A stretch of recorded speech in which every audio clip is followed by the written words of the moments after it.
guys? Ryan Kibbe, Kibbetech Offroad here.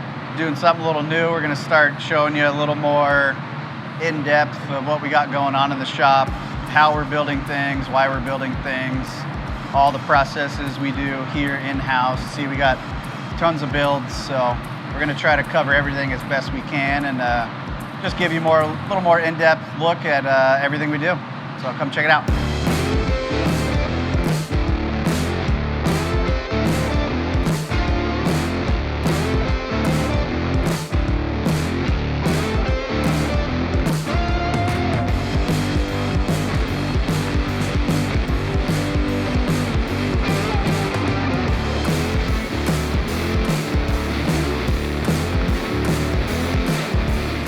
Here we have the heavy Chevy, as it's been called. I actually have no idea why it's called that. That's what the owner calls it, probably because it's a big, old, heavy Chevy. So it came here with some, I don't even know, backyard link setup front and rear. We got it here, literally cut everything off, pretty much from the firewall forward, plated the whole frame. Then we had to rebuild lower A-arm mounts. So the only pivot that was left on the truck is the very front lower arm pivot. So we started from there. We took our lower A-arm from a 2001 to 10 2500 long travel kit that we make. Built a rear cross member to fit that. Used our spindle from our 99 and up Silverado kits and the upper arm from the same kit. So we used all those existing parts to make a one-off A-arm kit for this truck. We also used our swing set system from the 2007 to 2018 Silverado 1500 kit. We used the stock steering box that Power Steering Solutions rebuilt it, put RAM ports in it. So it's a full swing set steering with RAM assist. Then took a 2.5x10 and a 3.0 by 10 3-tube bypass from King and a 2.0 bump, and then built an engine cage, and it has the stock motor. It's a big block, and then it's got that classic side-mounted Whipple on there, which is pretty funny to see it off to one side like that, but that's how they did it back then. We went down to a 17-inch Innovate beadlock wheel with 37-inch Toyos. We got front rear fenders from Advanced Fiberglass. You see in the back right now, we're just finalizing the rear hub nuts, get some gear oil in it. This thing should be ready to drive by the end of the week. So, and the owner's gonna fly in from North Carolina. He's gonna drive it home. It'd be a pretty wild truck to see driving on the streets out there. No, you can't just sit here and stare at me while I do this. It doesn't work like that. No one is ever comfortable with you staring at them.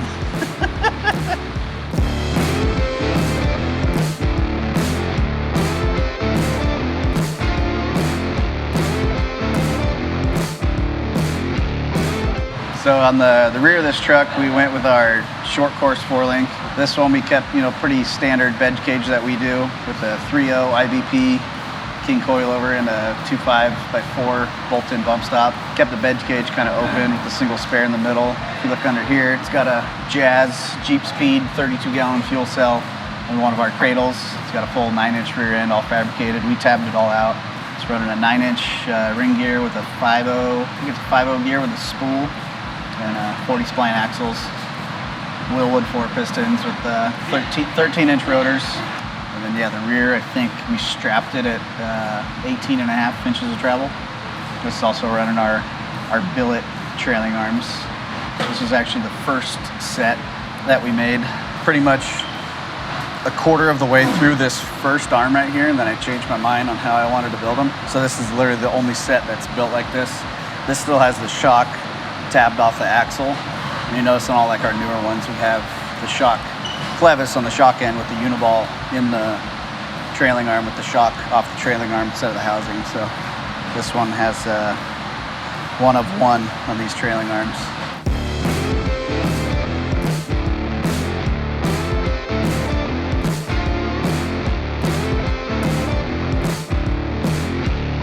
Easy with those angles over there. You have to go to my OnlyFans for those.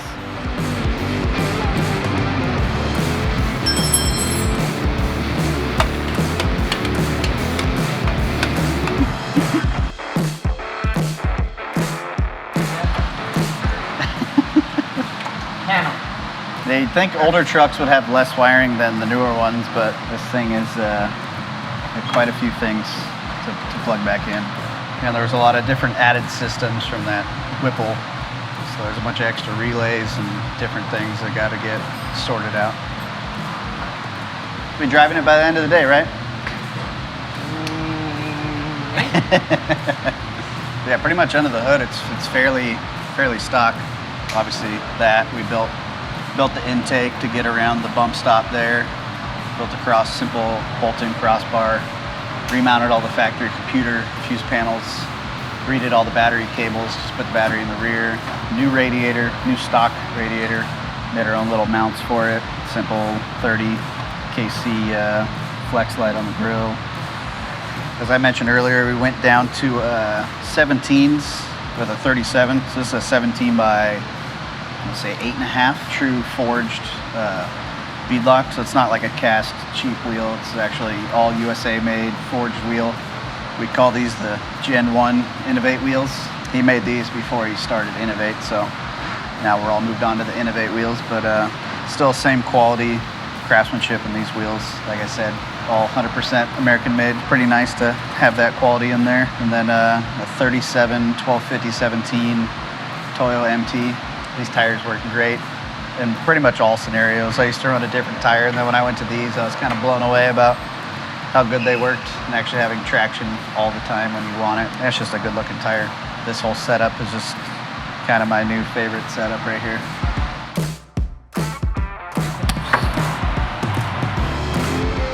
So right now we're putting nitrogen in all the shocks and air bumps. On the 3.0 IBP rears, we start at 200. Rear bump stops, we usually start a little low, around 100. And usually we'll end up taking some out of that just to let the rear end come up without stopping kind of harsh on the bumps. So it keeps the rear from kicking a little bit.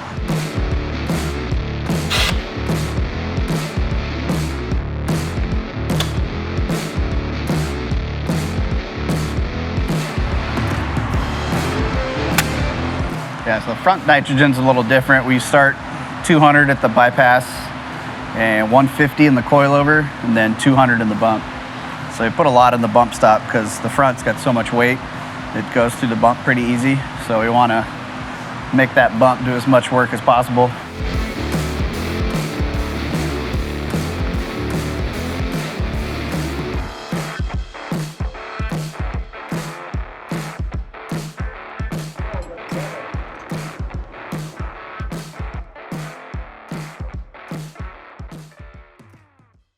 Fun stuff.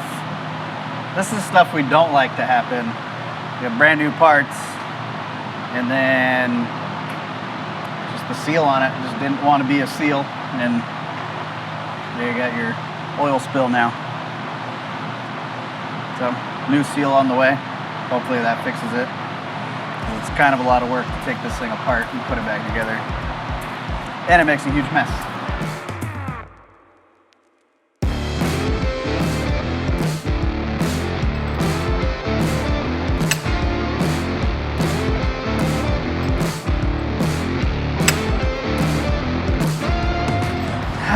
This thing right here looks fine. Even after hitting it with the hammer just now, it looks fine.